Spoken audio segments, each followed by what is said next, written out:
بسم اللہ الرحمن الرحیم۔ السلام علیکم۔ آج کی ویڈیو میں ہم کچھ ناموں سے متعلق چیزیں سیکھیں گے، تو آئیے سٹارٹ کرتے ہیں۔ سب سے پہلا جو میں نے لفظ لکھا ہے وہ لکھا ہے نیم۔ نیم کا مطلب ہوتا ہے نام، ٹھیک ہے۔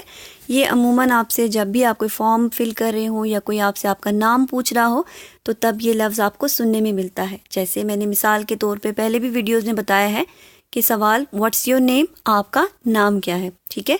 تو نیم کا مطلب ہوتا ہے نام۔ اگلا دیکھیے فیملی نیم، ٹھیک ہے۔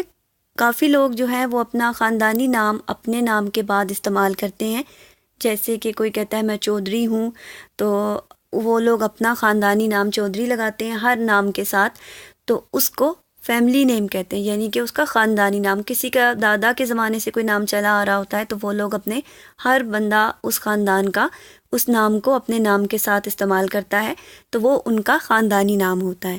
تو ایسے نام کو انگریزی میں فیملی نیم کہتے ہیں، ٹھیک ہے۔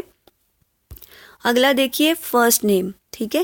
عام طور پر آپ سے پوچھا جاتا ہے کہ آپ کا فرسٹ نیم کیا ہے۔ فرسٹ نیم آپ کا اپنا نام ہوتا ہے، جو کہ اپنے ماں باپ نے آپ کو نام دیا ہوا ہوتا ہے، اسے فرسٹ نیم کہتے ہیں، ٹھیک ہے۔ جیسے مثال کے طور پر عادل حسن ایک لڑکے کا نام میں مثال کے طور پہ آپ کو بتا رہی ہوں۔ اس میں عادل جو ہے وہ اس کا فرسٹ نیم ہے، ٹھیک ہے، یعنی اس کے ماں باپ نے اس کا نام عادل رکھا ہے اور اسی لیے اس کو پہلا نام کہا جائے گا، اسی سے اس کو پکارا جاتا ہے اور اس کی پہچان یہی لفظ ہوتا ہے۔ اگلا دیکھیے لاسٹ نیم، ٹھیک ہے، آخری نام۔ عادل حسن میں عادل اس کا فرسٹ نیم ہے یعنی پہلا نام، اور حسن اس کا آخری نام ہے، یعنی کہ اس کے نام کے بعد اس کی فیملی کا نام ہو سکتا ہے یا اس کے باپ کا نام ہو سکتا ہے، تو وہ اس کا لاسٹ نیم ہوتا ہے، ٹھیک ہے۔ اگلا دیکھیے فل نیم یعنی پورا نام۔ عام طور پر انٹرویوز میں بھی پوچھا جاتا ہے یا کوئی بھی ایسی جگہ جہاں پہ آپ ایئرپورٹ پر جائیں یا کسی جگہ بھی آپ کے نام سے متعلق کوئی سوال کیا جا رہا ہو تو اس میں اس طرح کا سوال بھی پوچھا جاتا ہے کہ آپ کا فل نیم کیا ہے، واٹس یور فل نیم، آپ کا پورا نام کیا ہے، ٹھیک ہے۔ اس وقت آپ نے کیا کرنا ہے، اس وقت آپ نے اپنا پورا نام بتانا ہے جو کہ آپ کی شناخت کے لیے استعمال ہوتا ہے۔ جیسے عادل حسن میں نے آپ کو بھی مثال دی ہے، اس میں اس لڑکے کا پورا نام عادل حسن ہے، تو جب بھی اس سے پوچھا جا رہا ہے کہ آپ کا کیا نام ہے تو وہ اس کے جواب میں اپنا پورا نام بتائے گا کہ میرا نام مائی فل نیم از عادل حسن، ٹھیک ہے۔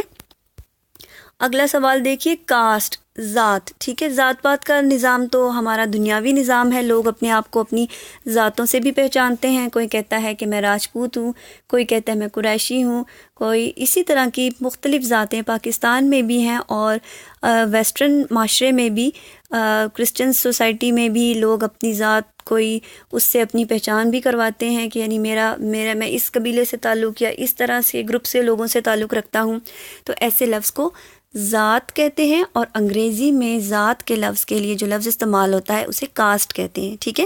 عام طور پہ جب آپ کسی سے بات کر رہے ہوں، کوئی پڑھا لکھا آپ سے بات میں مخاطب ہو تو وہ آپ سے کبھی یہ بھی پوچھ سکتا ہے کہ آپ کی کاسٹ کیا ہے، ٹھیک ہے۔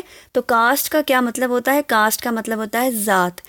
یہ میرے خیال میں آپ کے لیے آج یہ کلیئر ہو گیا ہوگا، کیونکہ کئی دفعہ ہمیں اگر نہ بھی سمجھ آ رہی ہو تو ہم اس میں شرمندگی محسوس کرتے ہیں اس بندے سے پوچھنے کے لیے کہ اس نے یہ مجھ سے کیا پوچھا ہے۔ تو اگر آپ نے آج اس ویڈیو میں یہ سیکھ لیا تو اس کی پریکٹس کیجئے، اسے یاد رکھیے۔ اگلا دیکھیے گیون نیم یا نک نیم، ٹھیک ہے۔ گیون نیم آپ کو جو نام دیا جاتا ہے، کوئی خطاب دیا جاتا ہے، لقب اس کو کہتے ہیں۔ نک نیم آپ کا پیار سے کوئی نام جو گھر والوں نے کسی کو کوئی پیار سے، جیسے عادل میں نے لڑکے کا نام بتایا ہے، اس کو پیار سے کوئی عادی کہتا ہے، کوئی اس کو پیار سے کوئی اس کو چاند کہتا ہے، کوئی بھی نام، مون، کوئی نام جو کہ پیار سے گھر والے لڑکیوں کو، کوئی گڑیا کہتا ہے، کوئی بیبی کہتا ہے، تو یہ ان کے نک نیم ہوتے ہیں، یعنی پیار سے ان کے یہ نام دیے گئے ہوں۔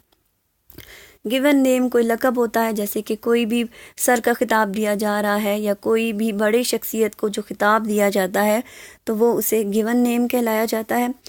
امید کرتی ہوں کہ آج آپ نے ناموں کی بہت ساری قسمیں سیکھی ہوں گی، یہ آپ کے لیے بہت فائدہ مند ہے۔ اسے ویڈیو کو دوبارہ سے دیکھیے، اسے ریپیٹ کیجئے۔ ریپیٹ کا مطلب ہوتا ہے اسے دہرائیے، دوبارہ سے دیکھیے، میرے ساتھ پریکٹس کیجئے۔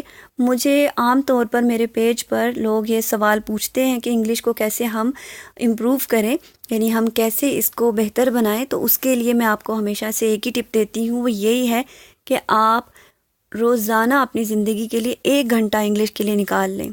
روزانہ پریکٹس کیجئے، انہی جملوں کو بار بار دہرائیے، آپ کے ذہن میں ایک دفعہ یہ ذہن نشین ہو جائیں گے تو آپ کبھی بھی غلط انگلش نہیں بولیں گے اور کبھی بھی انگلش بولنے سے ہچکچائیں گے نہیں۔ اسی لیے میں آپ کو ہمیشہ سے یہی ٹپ دیتی آ رہی ہوں اور یہی میں آپ کو آگے بھی بتاؤں گی کہ کامیابی کی چابی آپ کے ہاتھ میں ہے۔ اگر آپ انگلش صحیح طریقے سے چاہتے ہیں کہ ہم سیکھ لیں تو اس کے لیے آپ کو اپنے لیے خود کوشش کرنی ہوگی۔ کوئی دوسرا آپ کو انگلش نہیں سکھا سکتا جب تک کہ آپ میں خود سیکھنے کی لگن نہ ہو اور خود سیکھنے کی جستجو نہ ہو۔ وہی اپنی کامیابی کی منزل کو چھوتے ہیں، جو پاتے ہیں اپنی منزل کو، وہی لوگ جو کہ محنت کرتے ہیں۔